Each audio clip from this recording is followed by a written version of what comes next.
Welcome back, everybody, to episode number 22 of the Success Series. This is a uniquely special episode for me.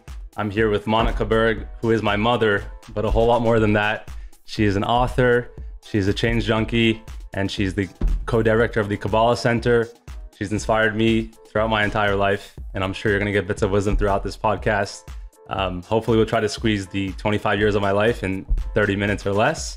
But without further ado, I'd like to welcome Monica Berg. The 25 years of your life or the entirety of my life? Hopefully both. Thank you, David. Glad to be here with you. Awesome. Thank you for joining us. So obviously, at least I think I know you decently well. But if you could tell our listeners a little bit about who you are, what you stand for, and we'll take it from there. Who I am. I am Monica. I try not to be any one thing, so I can be many things. If I had to describe myself, I am passionate about change and about growth and about helping people live their best lives and learn to really love themselves, but more importantly, be able to envision who they want to become and help them get there. And when you were younger, say early childhood, were these ideas and thoughts something relevant in your childhood, or did they come later in life? Well, it's things I found myself wanting answers to. I feel like, and I've spoken about this often, but I felt like I landed from another planet or somewhere, and I always felt a bit different. I was very much in like quiet play. I remember having tea parties with God. I remember very, very specific memories like that from ages 4 and up. And then when I started to ask the hard questions, like, why do bad things happen to good people? Why do good things happen to bad people? Why is there death? Why is there suffering? Why are we here? There was nobody really there to provide the answers. And then I went through a time where I felt very far from myself through high school and, exploring different things. I'm super curious by nature, but I learned that I needed to direct my curiosity. And then I felt very far from myself and my soul. And then I found Kabbalah and I reignited, I guess I reconnected to that part of myself. So yeah, I think that I always desired that for myself. And then when I found it, it became clear that my mission was to help other people tap into that part of their lives. A lot of people that are successful that have been on this podcast, their childhood has impacted them in many ways, both professionally and their personal view of self. Was your childhood something that you think propelled you to become who you are today?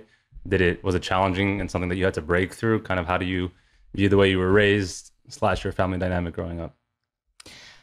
I'm not one to look back and blame and want to change anything. I think that I started to recognize a theme, and that the hardest part of my life, the most difficult challenges that my family went through, that I experienced firsthand, I didn't believe in suffering. So I wanted to discover what the purpose was. Because if you don't believe in a life of suffering, then there has to be a reason or explanation for pain and for chaos.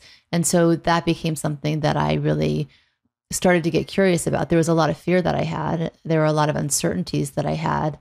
I think that I would describe my childhood as that. I would say that I felt very loved and I felt very wanted. And I can see how that really helped me make good choices for myself. On the other hand, I felt a lot of fear and uncertainty and doubt in everything in my family, the way they lived their lives, their choices. They had a lot of fear and uncertainty. So I think that really was the biggest propeller for me to say, I can't live a life like that. Like I cannot be in that state for the rest of my life because it was just so uncomfortable. And then so for those that don't know, you were born in Thibodaux, Louisiana. Mm-hmm. Your family... You did your research. Ha.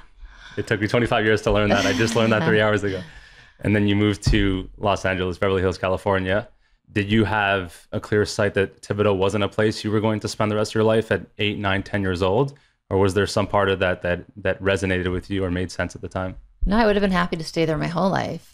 Then I can't say that now. I think I would be very different today. So again, it was perfect that we moved, and I don't know if I would have met my husband. I don't know if you specifically would have been born had we not. But I can say that it was very jarring to be what felt like pulled out of an environment that had been, my childhood until age 9, 10 was safe, was idyllic, was happy, was free. I only have fond memories of New Orleans, only.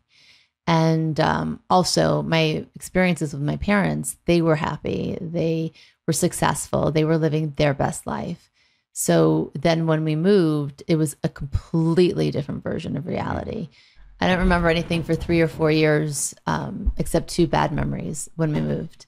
And my father lost all his wealth, and my mother was a stay-at-home mom until that point, but she had to go to work to help support our family.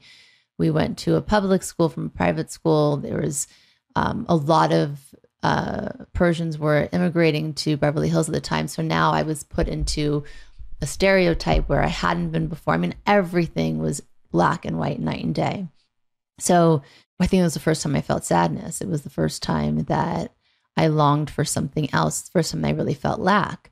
But with that said, those are important things to experience, because then what kicks in is you choose to look. I mean, again, if you are somebody who's seeking, you choose to find places that will make you feel happy, that will make you feel connected, because you want to remove the lack. So had I not felt that, would I really appreciate what I have now? Would I have sought it out? Probably not. But at the time, for a long while, until things kind of balanced out, it took years and years for, I think, well, I don't think my home life ever really became stable, but for that new reality to be what it was. Right. And for those that haven't read your book, Fear is Not an Option, you talk a lot about the challenges that you went through in your early teenage years, early adulthood, without getting into too much detail. At those times, did you feel that you were meant for so much greater and you weren't manifesting that, and that's where the fear stemmed from?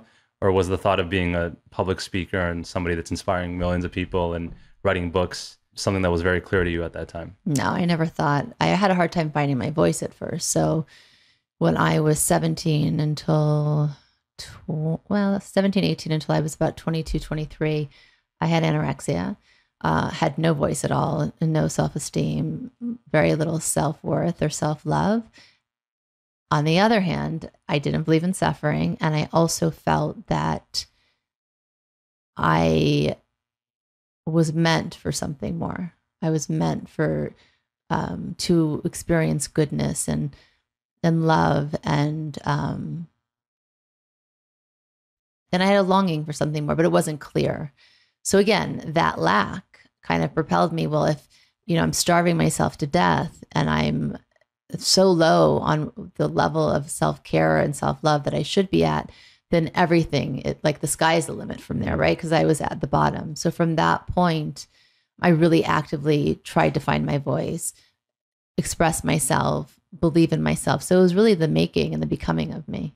And when did that go? Because a lot of people, and I can speak for myself, we have desires for things, but then the actualizing of them doesn't happen for many years, if ever. So how did you go from wanting those things to ultimately manifesting them? What was that bridge, or when did that happen? Was it overnight? No, nothing's ever overnight. A decision can be immediate, but to manifest that takes action, right? And the more action you do and the more consistent you are with those acts, then the quicker the results will be. It wasn't clear to me that it wasn't even a choice. And I guess I've often spoken about this on podcasts or interviews, that I feel blessed in a way that it wasn't a choice for me. It was either die or start to live, right? And so to fully live, I had to go all the way the other way. And that was super clear to me. So it wasn't like, oh, do I believe him? It's like, this is not an option. If I don't do this, there's nothing, right? So it was a focus for 5 years of me really saying to myself, like, I don't know how this is going to end up. I don't know exactly what it's going to look like, but I know that I want more love. I know that I want purpose. I know that I want belonging. I know that I want to manifest, but how I would do that and what capacity and what it would look like, I never had that clarity. It was really every day, the more in touch I became with myself, the more connected I became to my soul, the more connected I was to the creator. And then just each day, I got more and more clarity, and I was living each day more importantly. And I think when you live each day, then that day gives you life. And then you have more and more days that are full of life. And then before you know it, you're living your best life.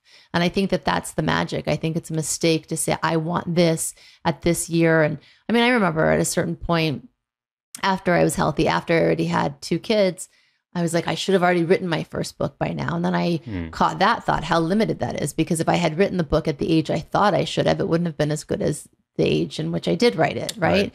And so that is the flow of life. But far too often we get in the way of the process. That's beautiful. Was there a moment throughout... Thank you, David. Credit goes where it's due. Was there a moment throughout that journey when you started to manifest things that you desired in your life? One morning or one afternoon where you're like, wow, this is like, I've made it, quote unquote. I know you probably don't love that term because you mentioned you never feel that you made it.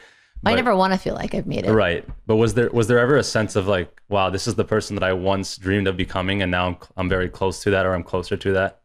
No, it was more like I would wake up happy and fulfilled and with a sense of purpose, or I was able to connect to appreciation and gratitude each day.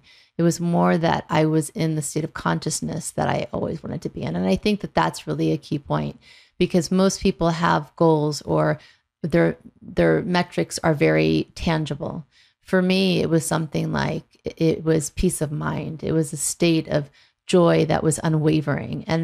And that's really when I know I'm on the right track. So I guess that's as close as I would say, or as comfortable as I'm saying I've arrived, or again, but it's being in that place where I feel just so connected to what's greater than me. And that's when I really knew, I guess I would say I was okay. Right. Right. And then, so jumping to a different topic, you talk a lot about relationships as well. You have a book on it, Rethink Love. And so a big topic today that you can see it all over social media is people are talking about being magnetic. That's like a very common term. I see you rolling your eyes. If they can't pick it up on the center camera, you can use a different word. But what do they mean by magnetic? What I think they mean by that, and I could be wrong, is that it's the level of attraction that you're generating, whether it's through your own energy, through the things that you're doing, things that you're creating, that other people around you, specifically in relationships, gravitate towards, and in turn makes you more attractive or more appealing to somebody that you're looking to date. I don't have a problem with that. What I don't like about the way I've seen it portrayed in different places, magnetic is like, it's very external. Like, oh, I'm putting this out there and therefore, this is how people see me, or this is how I'm noticed, or almost like the law of attraction, right? So I'm putting energy out there. I have thoughts I'm putting out there.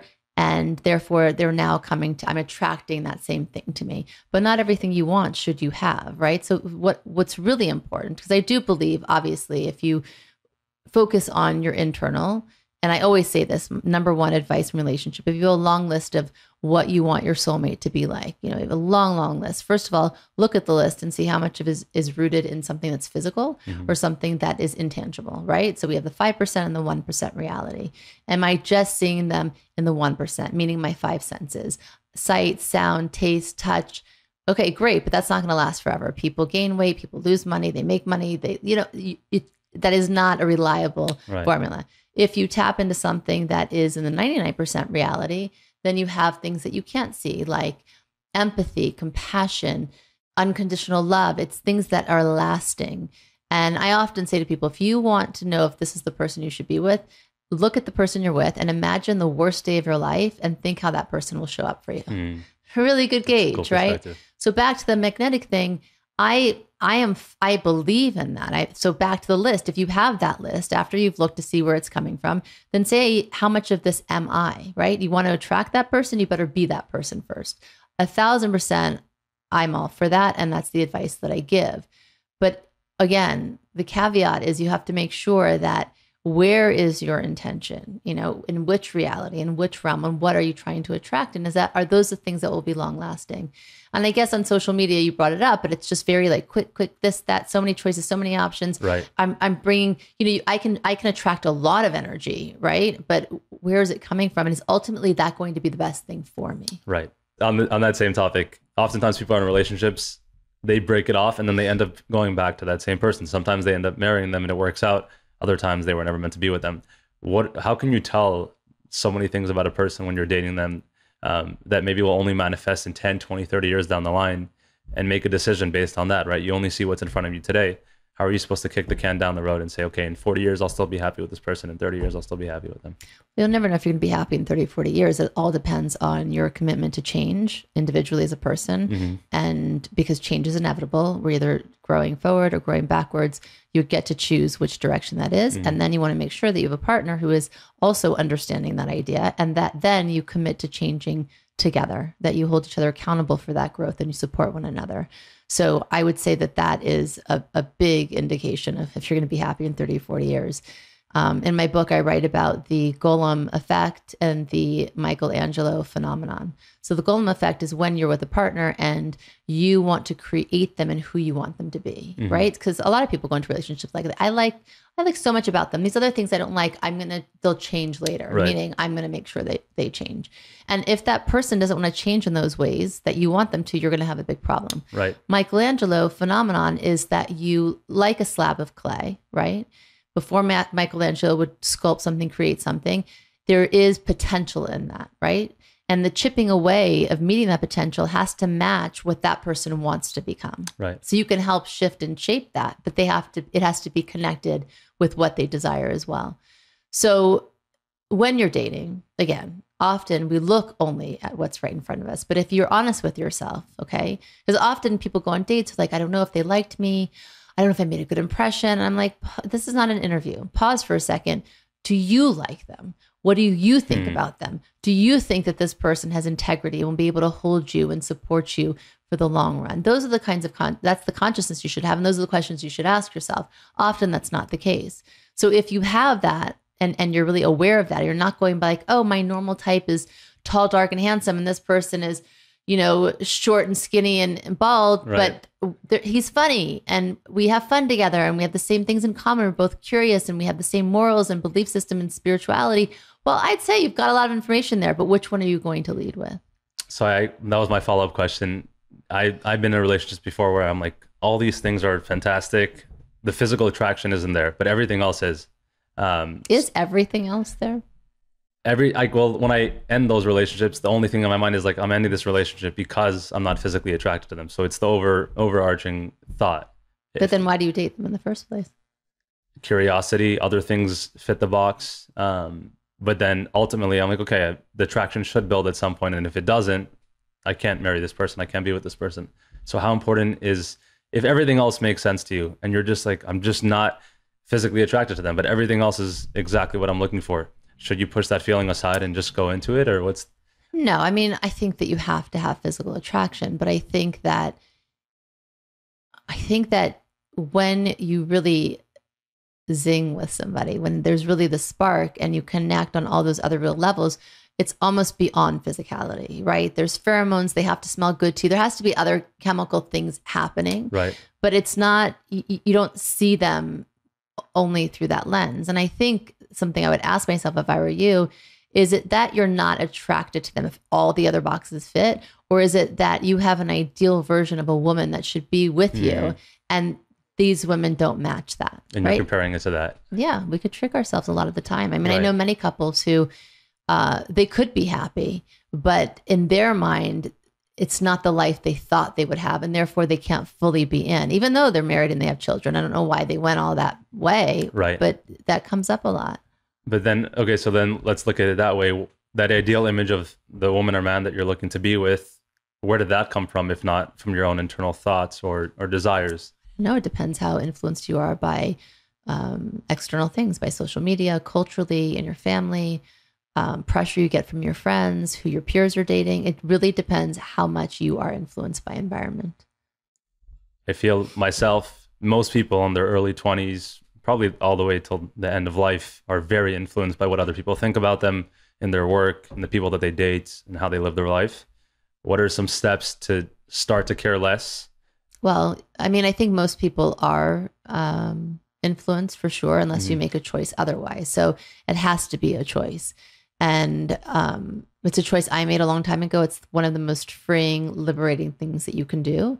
The way to do it is you start to drown out the noise of others and you start to make your own voice louder, because often it's the most quiet voice, especially if you grew up in a family that has very big opinions or are very loud. Let's say you didn't have a voice, or you're more of a follower than a leader. I'm not saying you, I'm saying generally, right? Those kind of characteristics would obviously lead for somebody to have more self-doubt and believe in others, power over their own. So it has to be, you have to check yourself where you're on that gauge. And honestly, the advice I give to parents a lot that, when they complain about it, they have such a difficult child and they're so stubborn and they're so independent. I'm like, well, would you rather have a follower? Because right now, if you had a child that was listening and so obedient and yes, ma'am, no, sir, then guess what? When you're not the loudest voice in their ear, when they go off to high school and college, then they're going to be putting other people there and it's going to be their friends. So It's a very dangerous thing. I rather have independent thinkers. So I think that it has to be, you have to be aware of where you're at and it's a choice you have to make. And then from there, you start to become clear about what's real and what's important and what matters and what doesn't. And you're less influenced. Now you can hear other people's opinions, but it's not going to shake you. The only time your beliefs are in jeopardy is when you don't know what they are, right? Then everybody has a chance to implant anything in you. And that's really dangerous in relationships as well, because if you marry a strong character or date them and you don't know who you are, guess who's going to be in the driver's seat all the time? And that's not going to feel great. Right. You say turning off that noise. What if it's fears that are not even external people's voices, whether it's public speaking, whether it's launching a new business? People might not even be talking about it, but your insecurities, your lack of self-belief cause you to believe that they are. So is that still the same approach? Because there's no real noise there. It's more of your own internal noise. It's all about the relationship you have with yourself. And that has to be something every single day. I strongly recommend people writing down what they want to achieve, what their desires are, make sure it's attuned with their soul and not just ego aspect of themselves. Then at the end of the day, check those goals and see how you lived that day. Write down what were my doubts, what were my fears, who came in, what challenged me, and what do I want again? So you realign yourself, you recenter yourself every single day, and then you re-choose you. Because guess what? If you have doubt, that can last forever. You have fear, that can last forever. And what it will do from you is steal your potential, which is your greatest asset. Okay. It's the greatest thing you have. So if you look at it like that, which one are you going to feed each day? Fear and doubt, and let that lead you down the road to nowhere? Or are you going to tap into your potential, which is the unknown? The unknown is scary, but at least that's a fear you can do something with. You can work with it. You can challenge it. You can manifest it. So I always say lead with that. A lot of people learn from other people's real life examples. So what's an example of a big fear that you had that you overcame, and how did you do that? You just have to read my book. Some people can't read. Oh, sweetie. A real fear I overcame. Is that what you're asking? A big fear that you overcame. I mean, so many. Again, really, the book is semi-autobiographical, but I would say I think the fear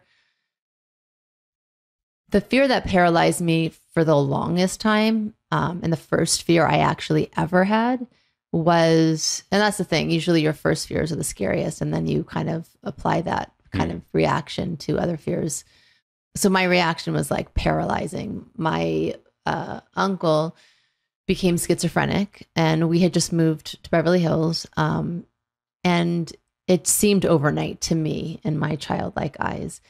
To couple that with my own fear, nobody was explaining anything. Nobody was talking about it. And even if they had, there's things like pre-genetic disposition, I would have been scared anyway. Like, oh, is it, I wouldn't have been happy with that answer either, right? But at least there could have been a conversation or somebody could talk about fears. And I remember that he was in a rant. Again, I didn't know what was going on. And he was using different kinds of hallucinogenic drugs. And it was just a really chaotic time. My whole family was in pain, and we were sitting in the living room, and all of a sudden he came in, and like in front of my grandparents and my parents, aunts, uncles, he flashed himself. Wow. And I just remember hands going over my eyes, and then I ran out of the room terrified, and it was never discussed. Wow. So I thought this was contagious. So for years I thought I could catch it, right? And it was it felt like a real fear. And even when I became a runner, a long distance runner, if I was like in a crazy stride, long distance run, and I ran by somebody who was unhoused and mumbling to themselves or screaming, I would hold my breath because I didn't want to catch it. Now, it's an illogical fear, obviously, but it had a hold over me. So what I did with that is I looked at it, right? And I challenged it, and I made good choices for myself. And so I used that fear as a motivator for change. And then again, I describe many fears, big ones that happened later. And I often say in life, it's the things that you never think about that actually happen. The things that you're afraid of really never do. Right. Right. And all the things that happened to me that scared me, I could have never imagined. Right. A lot of times with public speakers and people that are in front of audiences, many parts of your life, right? I'm sure you've experienced this. People think they know you, but they really know so little of who you really are when the cameras are off. So what are some things about you that nobody else knows that maybe is not something that they would know about you just from listening to you give a lecture, from reading your book? I don't know. I'm a pretty open book. I pretty much share everything about my life and my children's lives. I would say if I think one thing would surprise people is that I really give a lot of, I actually, I can't, why I can't answer that question? Why? I don't give a lot of time to what people think. I have no idea what would surprise them. Honestly, I don't care. I don't know what to tell you. It's honestly, I've worked very hard just to not think in that way. I have no idea. I don't know. What do you think would surprise them? And be careful, Mr. David. whatever the initial thought was that you were bridging off, or what was that? No, I don't think it's that. I mean, that I take time. I really consider and rethink about my actions, my words, or that. Yeah, I don't know. I'm saying again, I share all these things. Like if somebody says something to me that didn't sit right, I'll consider it and then I'll decide if I want to own it or if I don't think it's true and real. But I think I talk about that too. I talk about how I love to dance. I can break into song and dance anytime at any moment. Like I don't think, but I really just don't think I'd be that. I think what I show and who I am and how I live is who I am, how I live. I don't think they're separate. So. Yeah.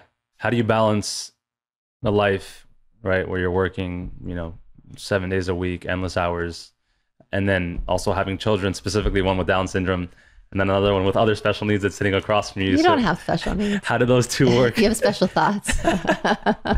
There should be a book about me too. How do you balance that?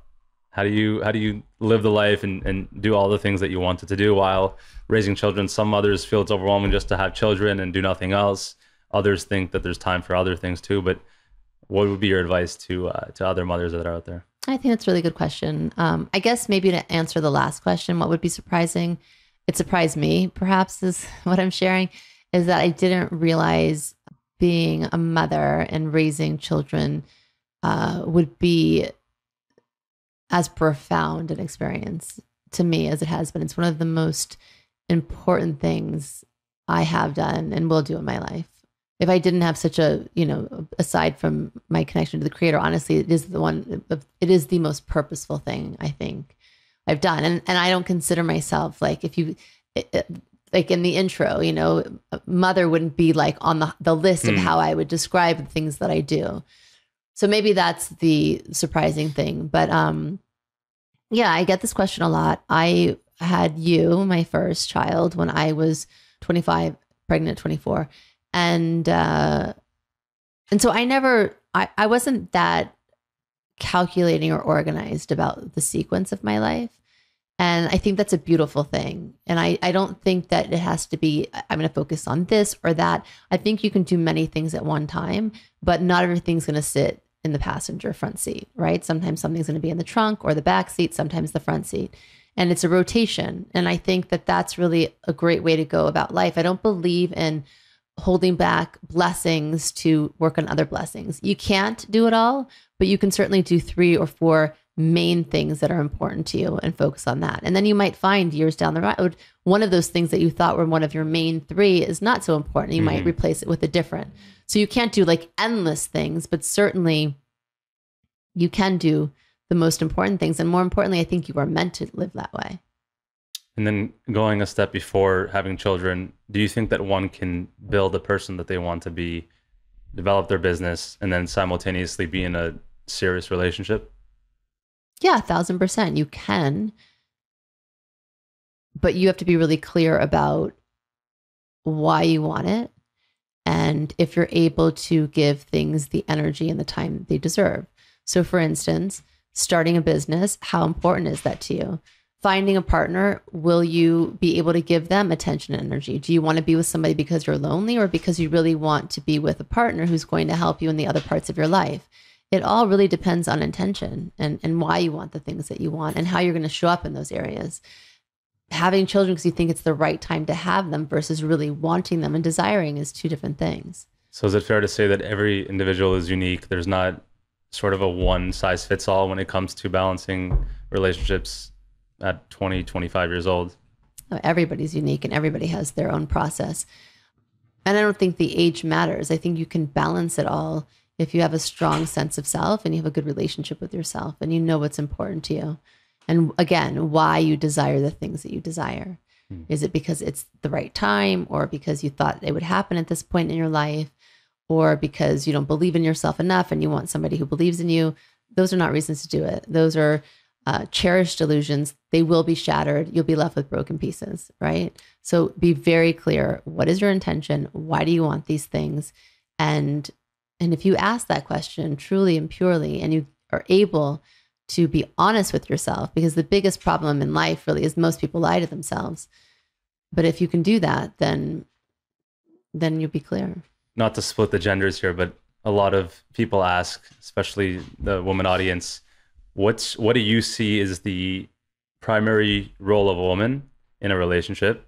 And then prior to that, is there sort of a mold that they should be fitting into? Should the woman play the man's role? Is there such a thing as that? Can you break that down for us a little bit? Yeah, I don't really like gender roles. Okay. I think that I think each couple has to be clear about where they want to give, where they're more comfortable giving, and where it's harder. You have conversations, and if it's easier for somebody to do the heavy lifting in one area, great. If it's easier for the other to do heavy lifting in the other area, great. The point is you both need to do that, and to be clear about who wants to take on what. Your father and I have never, ever had expectations of what the other needs to do ever because of gender. And to take it a step further, we've never imposed, you should do this because I don't want to. It would be more like, it's more offering generosity and kindness and to think of the other first. And if you do that, then your partner will likely do that, right? Mm-hmm. And so then it's this beautiful balance of give and take. And then you realize you just want to keep giving more and more because it doesn't feel like giving. Right. Do you think that that applies because you work in the same field? Say you worked in completely different fields. One of you were much more successful than the other. Isn't there typically a hierarchy complex, especially when it comes to the man? I speak for myself. It'd be very hard for me to be doing a job that I didn't find impressive while my wife was providing for the household. That I just wouldn't never feel comfortable with that. So, right. And so you probably wouldn't attract that kind of person. But are you saying that you would want to be the one that is working and making more money for sure? What if she made as much as you? Would that bother you? I want to say no. But if I was being truthful, I'm competitive with my own partners and my own friends, so I assume it would probably apply there too. That's probably gonna be a problem, I'd say. Yeah, because I'll always look to diminish her. Because then she's not going to be your partner. Right. I think in a couple, you need to be equal in the sense that you're both deserving of great things and goodness and feel good in the relationship and feel heard and feel appreciated. So by your explanation, that would not happen for whatever reason, right? It doesn't matter. Stay at home, one brings more, one brings the other. Of course, you want to respect your partner. And by the way, I hear this a lot from men, especially. They want a woman who's going to cook for them, to be home when they get home. Eventually, they stop respecting her. They get bored because they don't have what to talk about when it's what they chose in the first place. Right. So there's no right or wrong, right? It has to be right for each person. But I think it's such an important question. You have to be clear about what you want when you're going into it and why. And will you be happy with that version of a relationship long term? So you think in certain scenarios, there can be a situation if each person is comfortable in that role. Is that a conversation that needs to be had beforehand as far as what roles each spouse plans on playing in that relationship? If you have an expectation, you better have that conversation. Well, doesn't everybody have an expectation? Yeah, but I'm not sure one should. I think that in friendships and relationships, the only expectation you should have is for the person to love you unconditionally and be loyal and consistent if that's important to you. But an expectation of giving you what you want and, you know, being home every day when you get home, then you're not allowing them to grow and change. What if their desire changes over time and that's not fulfilling for them anymore? But you would say, well, you knew when I married you, that's what I wanted. That whole setup is wrong because it's implying that nobody should ever change in the relationship, right, which is not realistic, or nobody should ever have different desires, which is not realistic. And this is where people get into a lot of problems. So is it fair to say that the best or the ultimate relationship is one where both see each other as equal? And if someone is stronger in a certain area, then that's what they play on. And if the other is in a different area, then that's what, if the man can cook, then the man should cook. If the woman is better at making money, the woman should be making money. Is that? I think they should both try to make money. But yeah, I think that you can't, this is the thing. If you marry somebody who, let's say a woman marries a man who is really a homebody, he doesn't have a lot of desire out there in the world, but he loves to cook, he loves to pick up the kids after school. Right. That's who you married. Don't think you're going to change them, and don't resent them later that you had to work so hard to provide, right? So it has to be super clear at the beginning. What are your expectations, and are you okay with that? And is that person okay with that, right? There's no right or wrong here. It's just each person has to be okay with it. Completely. So with regards to women, it's taking you, as you said, many years and a lot of work to really find your voice and have a voice where you can inspire people. For somebody, a woman who's 18, 19, early 20s, very insecure, doesn't know what they want to do with their life, where do they start? Well, that's a big, broad question, because where are the insecurities stemming from? What are they insecure about? Is it their mind? Is it their body? Is it what they're going to do for a living? I mean, there's so many things. In my book, Rethink Love, the first 8 chapters are dedicated to the relationship you have with yourself and how to cultivate that, to know what you think, to become authentic, to remove blame, shame, guilt, so many tips and tools. So it's really, if you find yourself as a man or a woman at that, any stage of life, really, it really, the only way to remove that is to cultivate the relationship you have with yourself. It's the longest relationship you'll ever have. And it's one people don't really invest a lot of time in. And with regards to career path, is that something that becomes clear later in life? If you're in college and you don't enjoy college and you don't know what you want to do with your career or your job, where are you supposed to turn to? What are some tips you can give? As long as you have desire, there's no timeline, right? A lot of people have confusion, and some people take the scenic route, and that's okay. But you have to constantly ask yourself, what is it that I want my experience in life to be? What do I think my contribution can be? And how do I get there? And if you ask, and I tell this to people all the time, if you ask yourself that question every single day, whatever your desire is, the answer will come. The problem is most people get distracted, right? Or they don't believe in themselves, so they go and they waste time somewhere else. Read, study, find some form of spirituality, and really every single day ask. If you don't ask yourself the question, right? Like, how many times a day do we ask myself, I'm hungry, what do I want to eat today, right? Imagine if instead of those questions, or what do I want to do tonight, or what do I want to do this weekend, what do I want to do on this day? How do I become the person I'm meant to be? You will get those answers, but we just don't spend enough time and energy there. On a completely different topic, what's been the hardest part about raising me?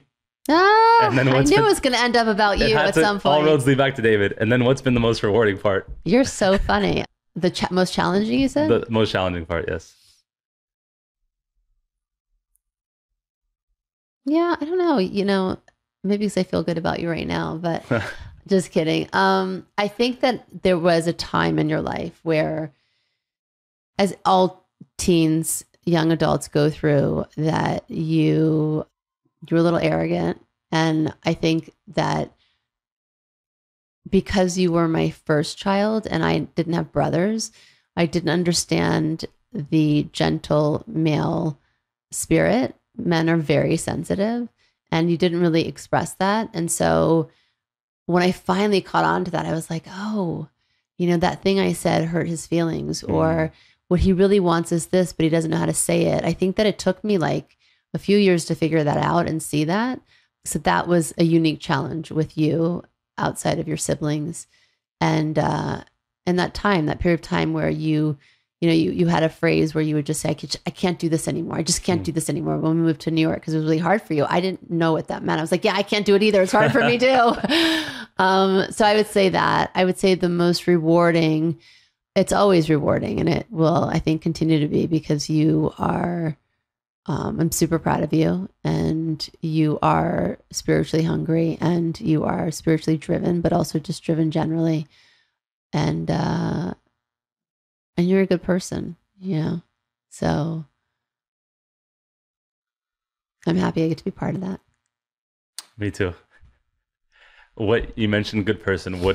So that's one of the last questions I'll ask you, but what's your biggest desire for your children? That they will live a life of purpose, where their desires are invested in helping the world and their community, people around them, to be really altruistic people. And because I know that that's the formula for fulfillment and happiness. So I just hope that each of you are really spiritually driven and tapped in. One of your children, my brother Josh, has Down syndrome. Many parents have children with some form of intellectual disability. Or any disability. It's been challenging and rewarding for me as his brother, and I'm sure you've had many experiences on both fronts. How has it been challenging for you? How has it been challenging for me? They don't know anything about me. That's why I'm the host. Nobody ever asked me any questions. Really? Yeah, I never let them. I always ask those questions. Oh, you do? Always. They usually get uncomfortable, right? Because they're not I used don't to. care. No, but do they? Maybe. I'm just asking you because I'm curious. I'm not asking for the camera. It's been challenging for me. At a younger age, I wanted him to do all the same things that I did, be it play sports with me. When I cared a lot about what my friends thought about me, I thought it was some reflection on me when I would bring him around, that in some way I had caused him to be that way. That you caused it? That I caused, yeah, that it was in some way because of me. Really? Yeah. I never heard you say that before. Yeah, I think when you're younger, right, you're like, well, he's like this and I'm his brother, so. Yeah, it was like my thought of being schizophrenia being contagious. Right. More so that I caused it instead of like being able to catch it. But then it's been, everybody says this, he's like the kindest, sweetest person in the world. He just wants to give love to everybody. He just wants people to be happy. He has no expectation, no agenda with anybody. Very simple, which has been amazing, because I'm sure if I had any other sort of brother, we'd probably be butting heads all the time. It'd be a competition. So at least I know I always have. So you think he's made you softer? I think he's for sure made me softer. More compassionate, more accepting of other people. And he also slows me down. Yeah. How does he slow you down? I'm like in my day to day, whatever craziness or importantness I think I have going on. And then I go to him and he's just like, what do you want to eat for dinner? He's like, I'm having steak. You want to watch the game? Like, simple. Yeah. There's never there's no complexities in his thoughts, right? Good and bad, but looking at the good, it's a beautiful thing. He sees things in one dimension and it's usually positive. And so it really helps you just kind of say, okay, nothing else really matters. He just wants love, good food, and for you to be happy. Well, I think he sees multi-dimensionally, but he expresses them in one dimension. One-dimensionally. And then how did you get past feeling that you were the cause of this? I don't know if I ever did. Really? You still feel like that? I wouldn't say so much the cause of it, but maybe it's changed from me thinking I was the cause to now I'm responsible for his well-being, as opposed to the fact that I caused it. So now I'm the effect in a sense. So I've taken just complete responsibility. I have thoughts all the time that it's my responsibility to make sure that he has a good life, that he's happy.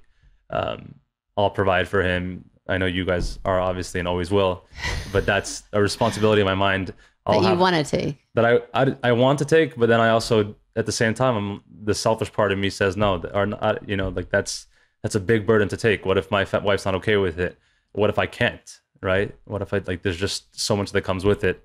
He'll live in the back house or he'll share the house with me. I had so many thoughts along those lines. So the what ifs of life, they never get us very far. That's right. But to go from my experience, because it's limited, what would be your advice? So now you want to go back to interviewing me. Okay. Yeah. I'm ready. That whole segment's going to be cut out. No, it's not. Yeah, it is. Oh, no, it's not. No, I'll tell you it is. No, it's so interesting. Your listeners want to hear that. They might. Other parents that have children with any sort of disability, how do they, what would be, I know you've done so much for him. If you see him today, you can hardly tell that he has Down syndrome. So How do you support them? How do you raise them? I raised Josh like I raised all of you. And I never looked at him as less than. I never said he can't do certain things, even though the doctors had a long list of things he would never do, never say, never become. We walked out, if we had a room of 8 doctors a day after I gave birth to him, telling us the long list, how he'd never eat solid foods, he'd never be able to play sports, like basically to give up on him on the day he was born. And so I was like, this is not sustainable. I can't, I just happened to find out about his limitations on the day he was born. I have a lifetime to find out his gifts. So that was my focus. And I would really say that that's what I would give the advice to anybody. Often that's not the case. Most parents who have a child with a disability end up getting divorced. Wow. And I remember, when Josh had so much therapy, PT, OT, every kind of therapy when he was growing up, I told him, I said, I don't want to hear anything negative. I don't want to hear any limitation. If there's something that he will be in danger with, then tell me that. But if not, I don't want to know. And so I remember, because Miriam, your sister, is a year younger. And so they basically did everything together. When she was walking, he was walking. So he was a little bit delayed, but not at all as you would think. When she was eating solid foods, he was. And one day he, in his therapy, he was eating like breaded chicken. And she said, how is he eating this? He shouldn't be able to eat this. It's a choking hazard for him. And I was like, well, and so we never took any of that seriously. The other thing is we never told any of you what he had until you discovered it on your own. And one day, I think you were like 13 or 14, you asked, why can't Josh do some of the things that I can do? Because I think you had heard some of your cousins talking about it. And we made it very normal because everybody's different. Every single person is unique. Everybody has something that they're embarrassed about or that they try to hide. We're all meant to be varied, right? If not, we'd all be very bored and the world would be very different. So that's my view on it. It doesn't have to be everything. It doesn't have to be such a big deal. We tend to catastrophize. And yes, it's serious. And yes, there's more steps to take, of course. And yes, there's emotions around having a child when you first find out, at least it was for me, that has come into the world differently than you expected them to. But then at some point you need to choose what kind of life you want to live. And you need to see that child as a soul and help them find their unique purpose, because every single person is purposeful. And how do you remove maybe the guilt or the feeling that comes with it as a parent for having a child like that? I didn't have guilt, I had shame. So I felt like my body had betrayed me. I felt at first like I did something wrong. What did I do to deserve this? Again, it wasn't aligned with what I thought my life would look like. But then I remember catching the thought and I thought, well, if I think that I'm a bad person and that's why this happened, I don't think your father's a bad person. So then I put, that didn't make sense, right? I started to push holes in my false beliefs. Right. And I started to challenge them. And then I chose the belief that I want, that he is a special, unique soul. And he has changed me in profound ways that I would never be changed. He's led me to do things I never would have done had I not had him. And I think there's a list for him as well. But I think he really came to me and your father to help us in a beautiful way. And that's how I see it. But that's how I chose to see it. Right. On a completely different note, just for my own curiosity. So what's the most important thing for you in the person that I marry? That she's like me, naturally. That she that she has the same moral compass, values, spiritual goals, appreciation for change and transformation, that she's kind to you, and that she is grounding for you. I have a list for what you should be for her, but that's what, if I could picture somebody for you, that's really a life partner in all the important real ways, and that you have fun together and that you laugh together. Beautiful. Last question for you is, if you could look back at your 18-year-old self, what is one thing that you would tell her today? I was going to steal your father's answer. We asked him that question. Oh, you asked him that question? And he didn't answer, no, because right? we were doing a workshop with some young adults, teens, and everybody was like, I would change this, I would change that, I would change this. And I got to him and he said, I would say, good job. And I'm like, you are not normal. I would say be kinder to yourself, that you do not need to be perfect. You are exceptional. And yes, there are things that you want to change about yourself, and you will, but you can only do that from love and compassion. Once you love yourself and you accept yourself fully, then you can change the parts of yourself that don't serve you. Just be kinder to yourself. Beautiful. Thank you for being on the Success Series. Thank you, Mr. Berg. It's been an absolute pleasure, Mrs. So nice. Thank you so much. Send my regards, please. And your parents have done just such a great job. I'll let them know. Time flies, you know. Try pinging them a message. You can. Ladies and gentlemen, thank you for joining my mama, Monica Berg. And we'll definitely have her on again soon. Please send in your questions for her on the next podcast. It's been a lot of fun. I feel like I got to know you probably more than I have in the last 25 years. You liar. In this hour segment. And we'll be back on next week. See you guys then.